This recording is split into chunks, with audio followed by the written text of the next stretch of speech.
यीशु सहाय।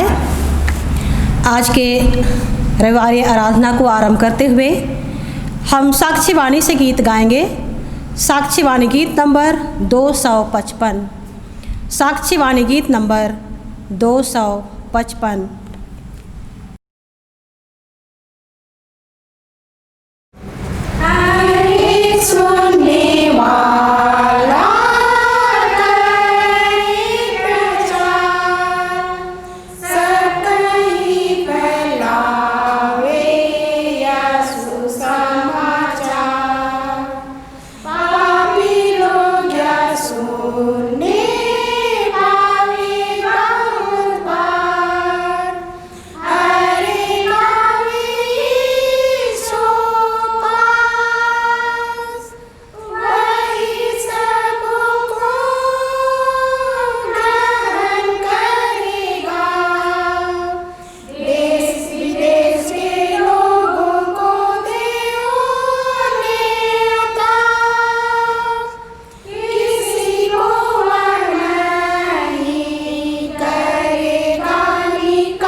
परमेश्वर पिता और पुत्र और पवित्र आत्मा के नाम से आमीन।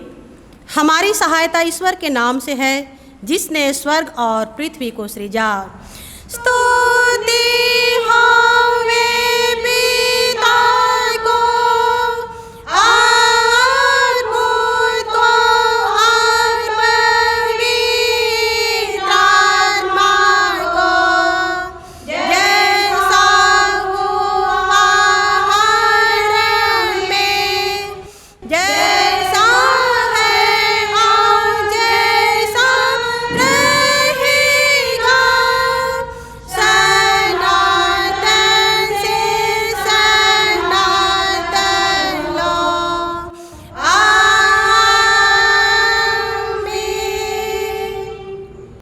हम ईश्वर के सामने अपने पापों को दीनताई से मान लेवें। हे सर्वशक्तिमान ईश्वर दयालु पिता, हम दीनताई से अपने सब पाप और अपराधों को तेरे सन्मुख मान लेते हैं। तो अपने प्रिय पुत्र हमारे प्रभु यीशु ख्रीष्ट के कारण हम पर दया दृष्टि कर और हमारे सब पापों को क्षमा कर। आमीन। प्रभु हम पर दया कर।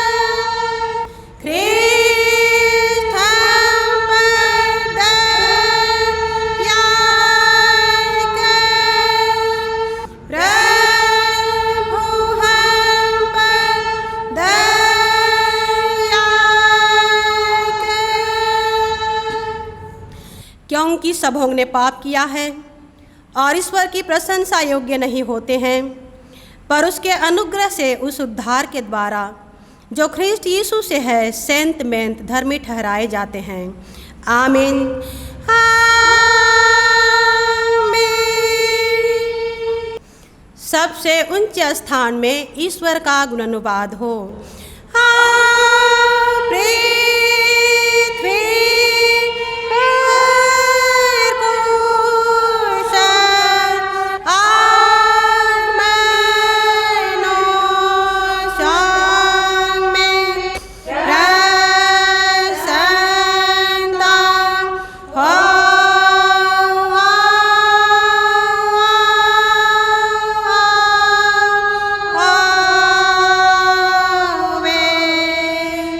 प्रभु तुम्हारे संग हो।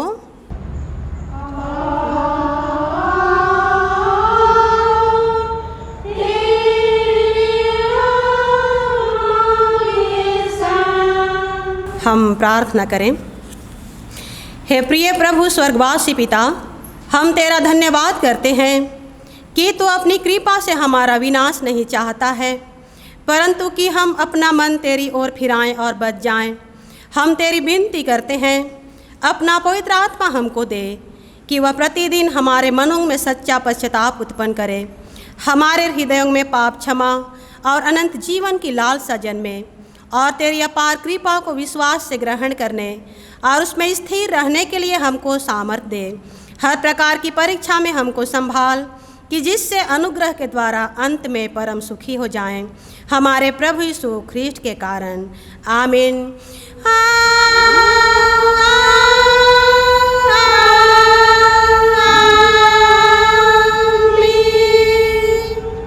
आज के लिए ठहराया गया पवित्र पाठ वचन हम सुनेंगे, जो हमें मिलता है रोमियों के नाम पौलुस प्रेरित की पत्री अध्याय 8 पद संख्या 33 से लेकर 39 तक।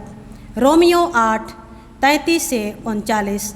और इस वचन को बहन नेलिम ज्योत्सना भेंगरा पढ़ने में अगुवाई करेंगी। परमेश्वर के चुने हुओं पर दोष कौन लगाएगा? परमेश्वर ही है जो उनको धर्मी ठहराने वाला है। फिर कौन है जो दंड की आज्ञा देगा? मसीह ही है जो मर गया, वरन मुर्दों में से जी भी उठा और परमेश्वर के दाहिनी ओर है और हमारे लिए निवेदन भी करता है। कौन हमको मसीह के प्रेम से अलग करेगा?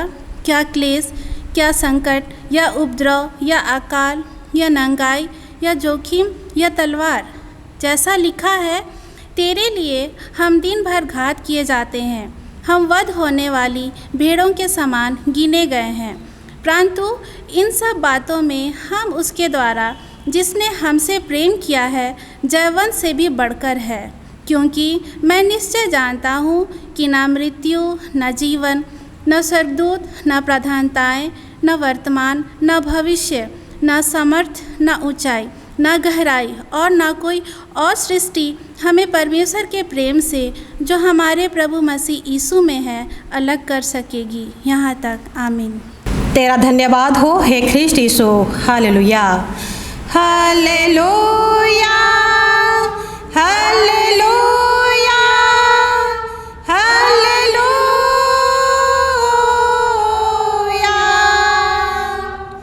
अब हम समस्त क्रिस्टियानी कलीसिया के संग अपना महापवित्र विश्वास मान लेके यूँ कहें, मैं विश्वास करती हूँ परमेश्वर पिता पर, जो स्वर्ग और पृथ्वी का सर्वशक्तिमान सृजनहार है, और उसके एकलौते पुत्र अपने प्रभु यीशु ख्रिस्त पर, जो पवित्र आत्मा से गर्भ में आया, कुंवारी मरियम से उत्पन्न हुआ, पंतुस पिलातुस की आज्ञा से दुख उठाया, क्रूस पर चढ़ाया गया, मर गया और गाड़ा गया, पाताल में उतरा, तीसरे दिन मृतकों में से जी उठा, स्वर्ग पर चढ़ गया और परमेश्वर सर्वशक्तिमान पिता के दाहिने हाथ बैठा है, जहाँ से वह जीवितों और मृतकों का विचार करने को फिर आएगा। मैं विश्वास करती हूँ पवित्र आत्मा पर, एक ही पवित्र क्रिस्टियानी कलीसिया, पवित्रों की संगत पर, पापों की क्षमा, देह के जी उठने और अनंत जीवन पर। आमीन। आमीन,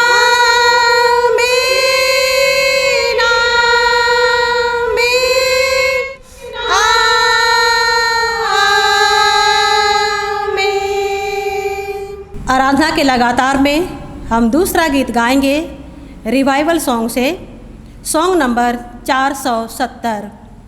सॉन्ग नंबर 470।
तुम्हें हमारे पिता ईश्वर और प्रभु यीशु ख्रिस्ट की ओर से अनुग्रह और शांति मिले।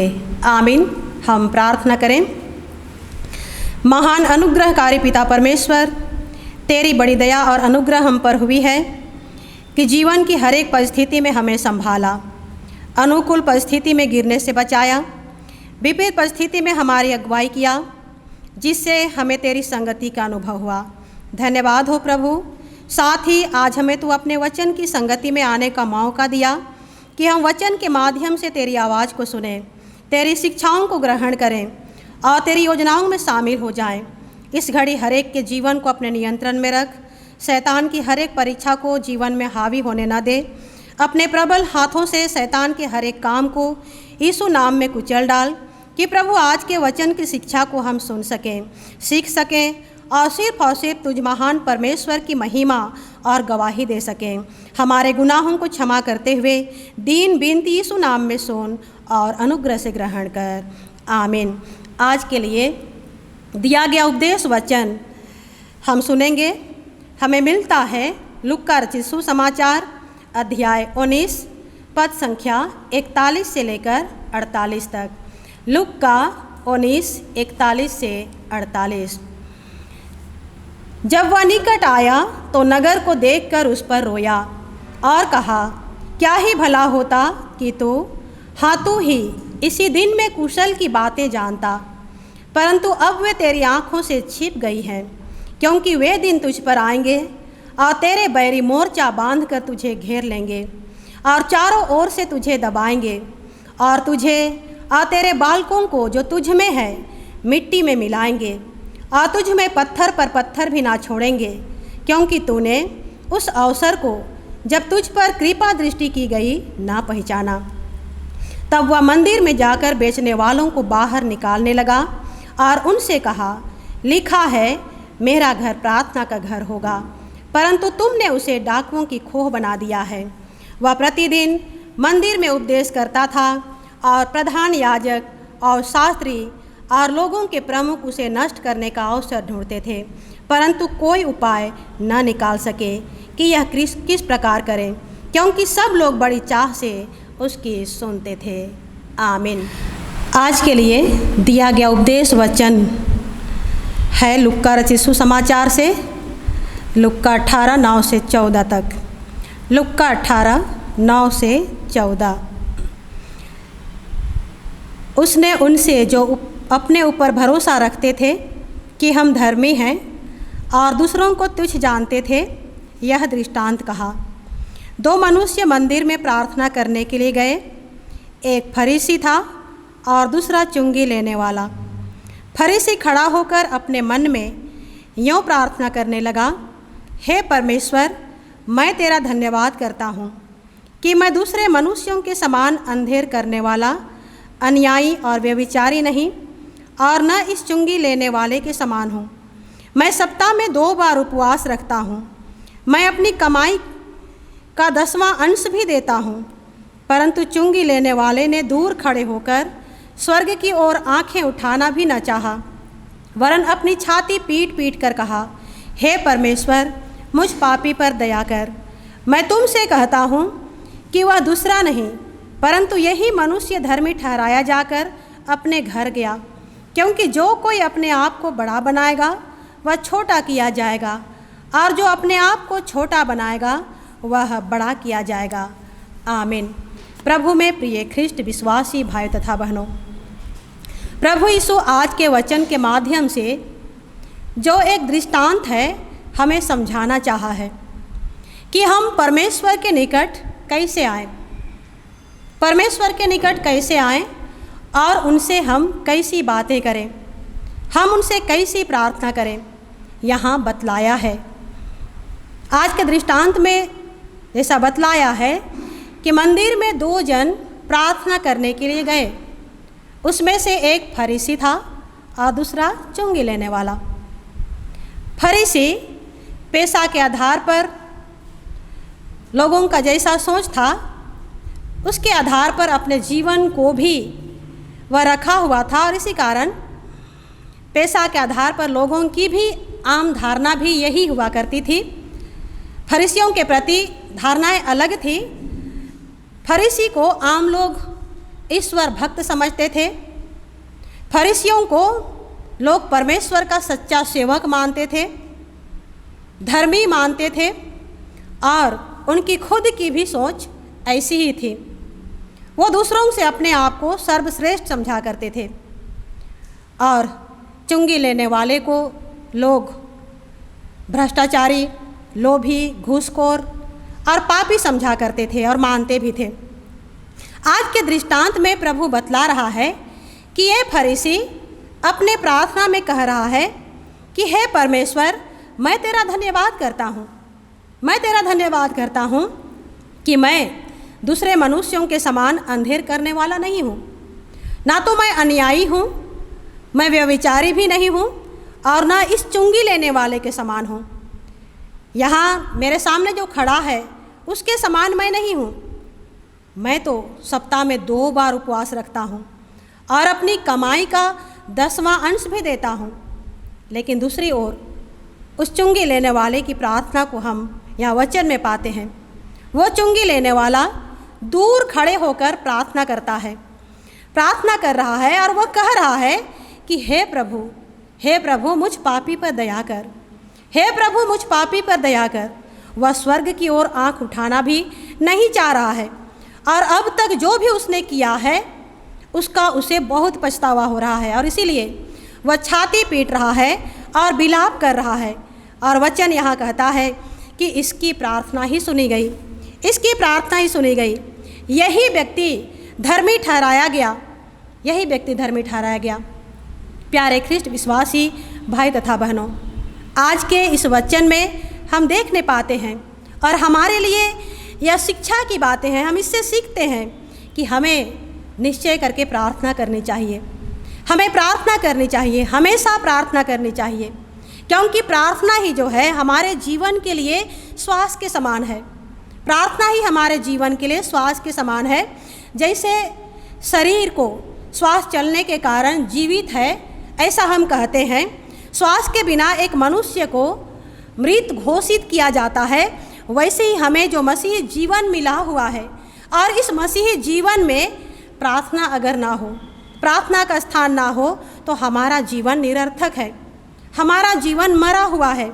दूसरी बात हम यहाँ देखते हैं कि प्रार्थना के द्वारा से हम अपने प्रभु से, उस महान परमेश्वर से बातचीत करते हैं। यही एक माध्यम है जिसके द्वारा से हम प्रभु से मुलाकात करते हैं। इस प्रार्थना के द्वारा से हमें बल भी मिलती है, ताकत मिलती है।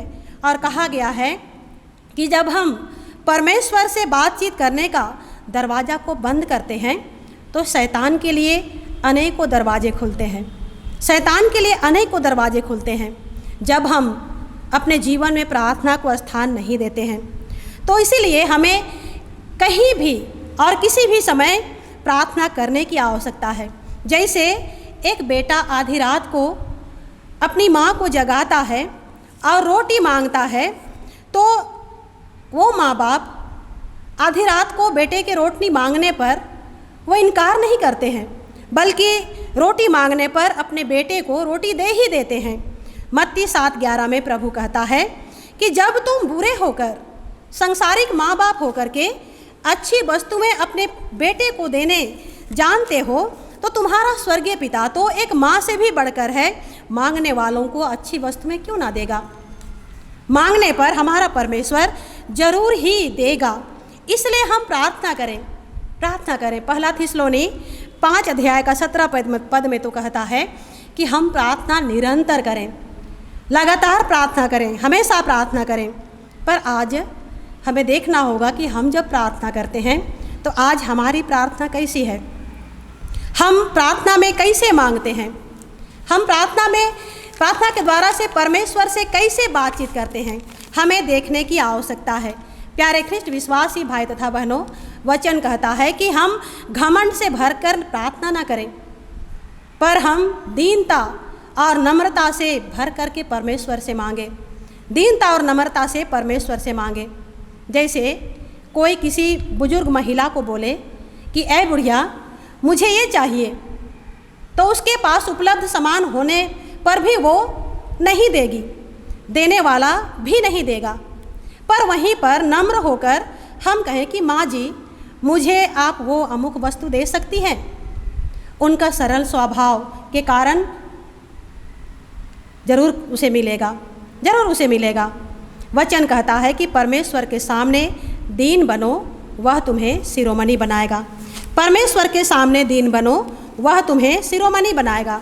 लूका 21 अध्याय के 1 और 2 पद में वचन बतलाता है कि एक बार यीशु धनवानों को अपना दान मंदिर में डालते हुए देखा। धनवान लोग मंदिर में दान डाल रहे थे और वे अपनी अपनी बढ़ती में से दान डाल रहे थे, और वहीं पर एक कंगाल विधवा को भी दान डालते देखा, और वो सिर्फ 2 दमड़ी डाल रही थी, 2 दमड़ी ही डाली। और यीशु मसीह उनके दान को सराहते हैं और कहते हैं कि इसने सबसे बढ़कर दान डाला है। क्यों ऐसा कहते हैं? इसलिए क्योंकि उसके पास सिर्फ और सिर्फ 2 ही दमड़ियाँ थी, 2 ही दमड़ियाँ थी जिससे वह रोटी खरीद कर खा सकती थी, अपना पेट भर सकती थी, पर उसे वह दान में दे देती है, दान में दे देती है। वहीं पर धनवान जो दान डाल रहे थे वे तो अपने आमदनी में से हो सकता है 10वां अंश ही डाल रहे थे और 90 भाग अपने पास ही रखे थे। पर ये विधवा अपने पास एक भी नहीं रख छोड़ी थी, कुछ भी नहीं रख छोड़ी थी, पूरा जीविका ही डाल दी थी। वहाँ लोग मात्रा देख रहे थे होंगे, कैसे लोग दान डाल रहे हैं, मात्रा देख रहे थे होंगे, और धनवानों की वाहवाही हो रही थी कि फलना व्यक्ति इतना अधिक दान दिया है, पर हमारा परमेश्वर मात्रा नहीं देखता। हमारा परमेश्वर मात्रा नहीं देखता कि हम कितना दे रहे हैं, पर हमारा परमेश्वर तो हमारे मन को देखता है और हमारे मन को जांचता भी है। और इसीलिए वचन में हम पाते हैं कि परमेश्वर तो हर्ष से देने वाले से प्रेम रखता है। हमारा परमेश्वर हर्ष से देने वाले से प्रेम रखता है। धनवान यहाँ अधिकतम मात्रा में मंदिर में दान अर्पण करता है, जिसका उसे घमंड भी है, और वो शब्द के रूप में बाहर आ रहे हैं। वो कह रहा है आज के वचन में, जिसको हम पाते हैं, वो कहता है कि मैं उपवास भी रखता हूँ, मैं 10वां अंश भी देता हूँ, और ये चुंगी लेने वाला मेरे सामने कुछ भी नहीं है। वो जो भी दान लाया है, मेरे दान के सामने इसका दान कुछ भी नहीं है। मैं ही आपके लिए बिल्कुल परफेक्ट इंसान हूँ। जो करता था उसे बहुत घमंड था, पर परमेश्वर को हम जानते हैं, वचन के माध्यम से हमारे पास अपने आवाज़ को पहुँचाता है कि परमेश्वर घमंड से भरी आँखें और हृदय से साफ घृणा करता है, साफ घृणा करता है। पौलुस प्रेरित प्रभु के लिए इतना काम किया, सारा जीवन ही प्रचार कार्य में दे दिया। पौलुस इतना बुद्धिमान व्यक्ति भी था, हर क्षेत्र में वह बहुत आगे था। वह सांसारिक दृष्टि से भी बहुत आगे बढ़ सकता था, बहुत कुछ कमा सकता था, इज्जत कमा सकता था, धन दौलत कमा सकता था। प्रभु के निकट आने पर पौलुस को सब कुछ व्यर्थ लगता है, सब कुछ व्यर्थ लगता है। और ये महान प्रचारक कहता है, अपने को सब प्रेरितों से बिल्कुल छोटा मानता है। इतना अधिक परमेश्वर के लिए काम करने के बावजूद भी सभी प्रेरितों से अपने को बिल्कुल छोटा मानता है। और वह इतना काम किया कि वो कह सकता था कि मेरे जैसे प्रभु के लिए कोई काम नहीं किया है।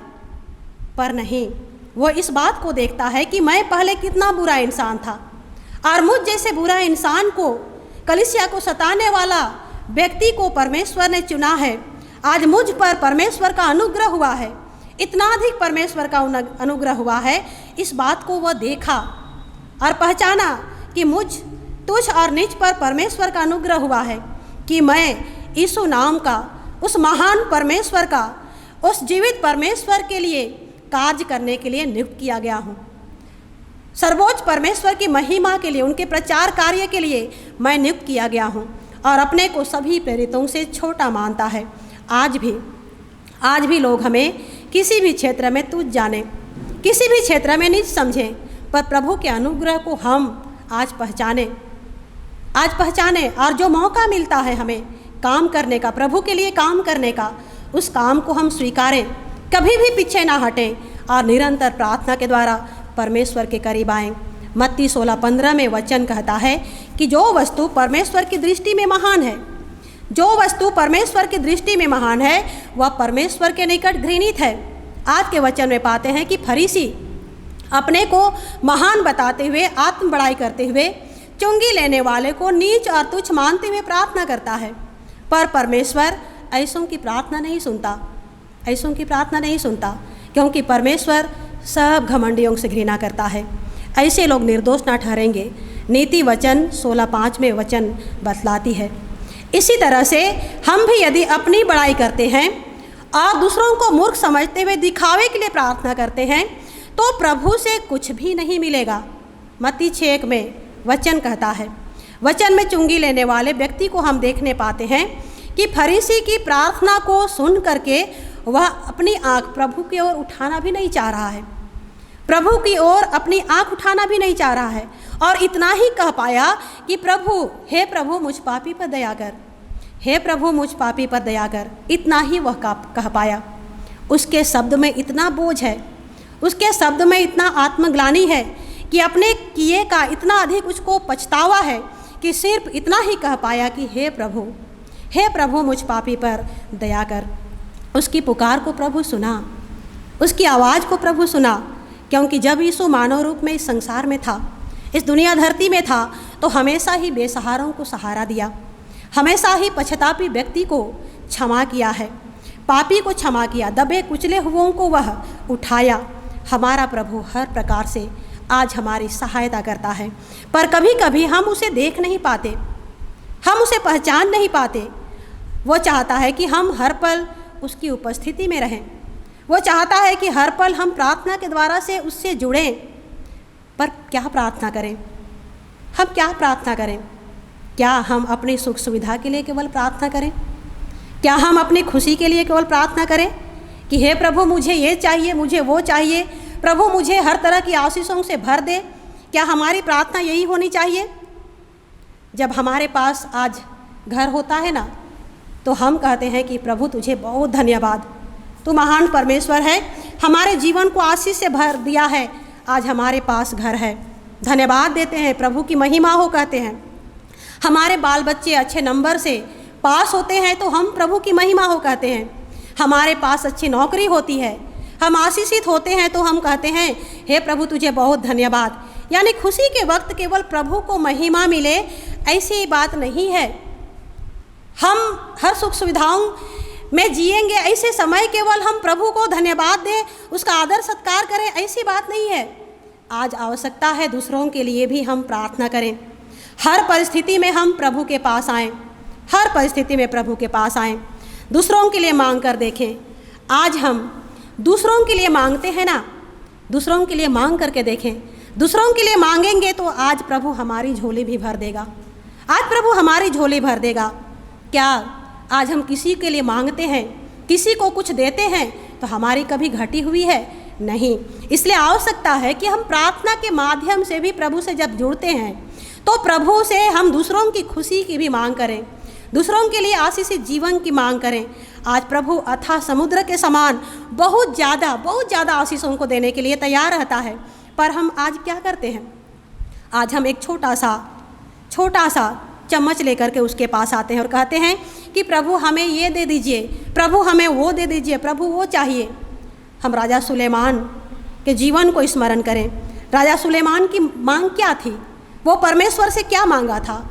सिर्फ बुद्धि और समझ मांगा था, बुद्धि और ज्ञान मांगा था। और क्या हुआ?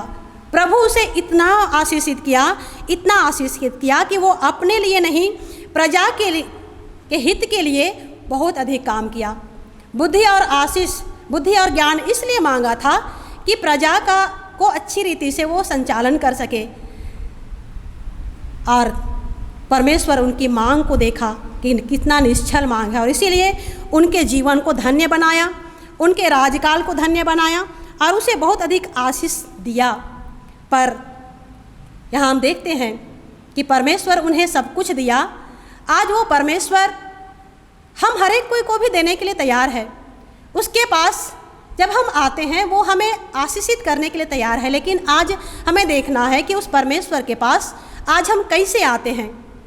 वो तो सिर्फ हमसे चाहता है कि हम पश्चातापी जीवन के साथ, हम बदलाहट जीवन के साथ उनके पास आएं। प्रभु हमसे और आपसे यही चाहता है कि हमारा जीवन दिन प्रतिदिन बदले, प्रभु के लिए बदलाहट जीवन हो, कि हम हमेशा प्रभु की महिमा करते हुए आगे बढ़ सकें। प्रभु आप ही इसमें हमारी सहायता करें। आमीन। हम प्रार्थना करें। हे सर्वशक्तिमान अनुग्रहकारी दयालु पिता परमेश्वर, आज के वचन के लिए तुझे हृदय से धन्यवाद देते हैं, क्योंकि तूने तेरी आवाज़ को सुनने में हमारी मदद किया। हाँ प्रभु, तूने बतलाया है कि तेरी उपस्थिति न केवल उपासनालय में होती है, बल्कि तेरा निवास स्थान तो हमारा हृदय है, हमारी कलीसिया है, हमारा झुंड है। तो हमारे व्यक्तिगत जीवन को बुराइयों से दूर कर, विश्वासियों के झुंड से संसारिकता को दूर कर, जिससे कि प्रभु इस हृदय से आत्मा और सच्चाई से तेरी महिमा होने पाए। हमारे जीवन की दुर्बलताओं को दूर कर, गुनाहों को क्षमा कर, दीन विनती यीशु नाम में सुन और अनुग्रह से ग्रहण कर। आमीन। और ईश्वर की शांति जो समस्त ज्ञान से ऊर्ध्व है, ख्रीस्त यीशु में प्रत्येक के हृदय और मन की रक्षा करे। आमीन। आराधना के क्रम में हम तीसरा गीत गाएंगे। ये भजन से है और भजन के बोल हैं, यीशु मोर दिल में तोय बसिसला, यीशु मोर दिल में तोय बसिसला।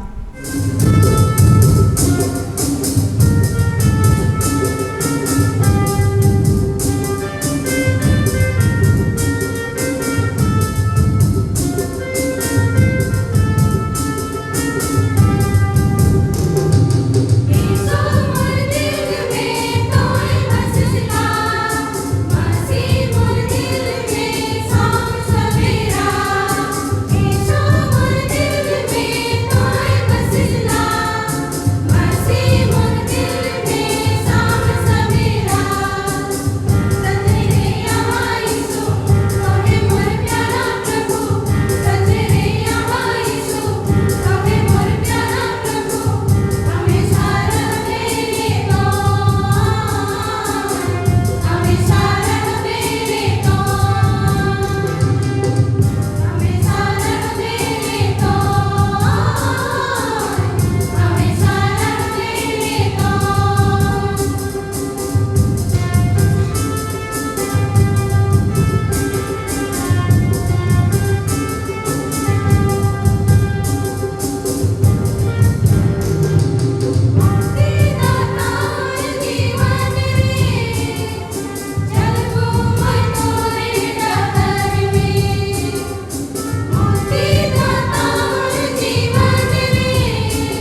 हम प्रार्थना करें। हे प्रभु परमेश्वर स्वर्गवासी पिता, हम तेरी विनती करते हैं अपनी क्रिस्टियानी कलीसिया और उसके सारे सेवकों की अगुवाई कर कि वे तेरे वचन के निर्मल उपदेश में ठहरें, जिससे सच विश्वास और प्रेम हम में बढ़े और बढ़ाया जाए। हे प्रभु भारत रिपब्लिक के हमारे प्रेसिडेंट, इस प्रांत के गवर्नर, राजकीय सभाओं और मंत्रिमंडलों, सब न्यायों और हाकिमों और सब राज कर्मचारियों को आशीष दें और उनकी अगुवाई कर कि वे न्याय और धर्म से देश की सेवा करें और हम कुशल चैन से सारी भक्ति और गंभीरता से काल बिताएं। हमारी कलीसियाई सभाओं, सेंट्रल काउंसिल और कलीसिया की अन्य मंडली सभाओं को आशीष दें कि वे इस मंडली को तेरी पवित्र इच्छा के अनुसार चलाएं। जगत की लुथेरान कलीसिया और देश विदेश के हमारे सभी ख्रिस्ट विश्वासी मित्रों को आशीष दें कि हम ख्रिस्टीय प्रेम और सहयोग में आगे बढ़ें और जगत में तेरी साक्षी के लिए अधिक सामर्थ पाएं। हमारी कलीसिया के सब काम पर आशीष दें। लड़के लड़कियों की शिक्षा पर आशीष दें कि वे तेरे भय, प्रेम और भरोसा में बढ़ते जाएं। कलीसिया के विद्यालयों, शिक्षण, प्रशिक्षण, महाविद्यालयों और अन्य संस्थाओं को संभाल और उनकी बढ़ती दे और उनके द्वारा कलीसिया के लिए आत्मिक और लौकिक आशीष दे। खेती बाड़ी और हर एक काम उद्यम को सफल कर, जिससे हर कोई सुविवेक से तेरे आगे चले और अपनी जीविका पाए। अपनी कृपा से उन सबों पर दृष्टि कर जो कंगालपन, रोग और नाना प्रकार की सकेती और दुख में हैं, उनको शांति दे। देश के सभी अधिकारियों को तेरे ही पवित्र हाथ में समर्पित करते हैं। प्रभु सबों को बुद्धि और ज्ञान से परिपूर्ण कर। सुलेमान राजा को ऐसी ज्ञान और बुद्धि से भरा था प्रभु कि उसके राज्यकाल में प्रजा को अच्छा न्याय मिलता था, प्रजा सुखी थी। वैसे प्रभु हर एक शासकों की अगुवाई कर कि तेरी ओर से सच्ची अगुवाई पाकर प्रजा के हित के लिए काम करने पाएँ। जितने भी जवान हैं जो देश की सुरक्षा के लिए कमान संभाले हुए हैं, उन्हें तो आप ही सुरक्षा प्रदान कर कि वे खुद सुरक्षित रहकर देश को सुरक्षित रख सकें। डॉक्टर, नर्सेस जो हर तरह से मरीजों को सेवा दे रहे हैं, सच्ची सेवा भावना उनके मनों में उत्पन्न कर कि उनके द्वारा हर एक मरीजों को अच्छी सेवा मिल सके। प्रभु तू तो महान डॉक्टर है, वैद्यों का वैद्य है। स्वयं अपने सामर्थ्य और चंगाई हाथों को बढ़ाकर चंगाई प्रदान कर। नशा, चाहे किसी भी तरह की नशा क्यों ना हो, प्रभु हर एक के मनों को शुद्ध कर कि हर एक लोग नशा से दूर रहकर जीवन को, परिवार को, समाज को बचा सकें। हम हर एक को बहुत सारे वरदानों से मामूर किया है। हमारी अगुवाई कर कि उन वरदानों का सदुपयोग करते हुए तेरी गवाही का कारण बन सकें। संसार और शैतान हमें हमेशा बर्बादी की ओर ले चलती है और हम पर जमाना हंसा करती है, पर प्रभु हमें शैतान के चंगुल से बचाकर हमारा इस्तेमाल कर कि लोग तुझे जानने सकें और परिवर्तित जीवन के साथ पवित्र जीवन जी सकें।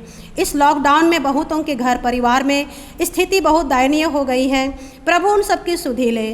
तू तो प्रभु हमारे हर एक आवश्यकता को जानता है और आशीषों की वर्षा करता है, पर हम ऐसे हैं कि एक छोटा चम्मच लेकर तेरे पास आते हैं। हमारी नादानी को माफ़ कर दे प्रभु। सामर्थ्य प्रभु, हम जो भी दान या भेंट लाए हैं तेरे पास लाते हैं, ग्रहण कर और अपने महिमा के कार्य में लगा। प्रार्थना है पिता परमेश्वर, हमारी कलीसिया के सब भाई बहनों की रक्षा कर जो दूसरे देशों में चले गए हैं, कि वे सब जोखिम और परीक्षाओं में विश्वासी ठहरें।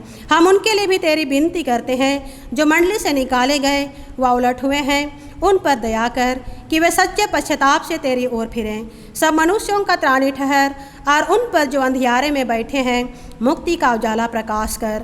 हमको अपश्चातापी मृत्यु से बचा और अंत में अपने प्रिय पुत्र हमारे प्रभु यीशु ख्रीष्ट के द्वारा स्वर्ग राज में ग्रहण कर। हम सब मिलकर एक साथ प्रभु की प्रार्थना से प्रार्थना करें। हे हमारे पिता, तू जो स्वर्ग में है, तेरा नाम पवित्र किया जाए, तेरा राज आए, तेरी इच्छा जैसे स्वर्ग में वैसे पृथ्वी पर भी होवे। हमारे प्रतिदिन की रोटी आज हमको दे और हमारे अपराधों को क्षमा कर जैसे हम भी अपने अपराधियों को क्षमा करते हैं, और हमको परीक्षा में मत डाल परंतु बुरे से छुड़ा, क्योंकि राज और पराक्रम और महात्म सदा तेरे ही हैं। आमीन।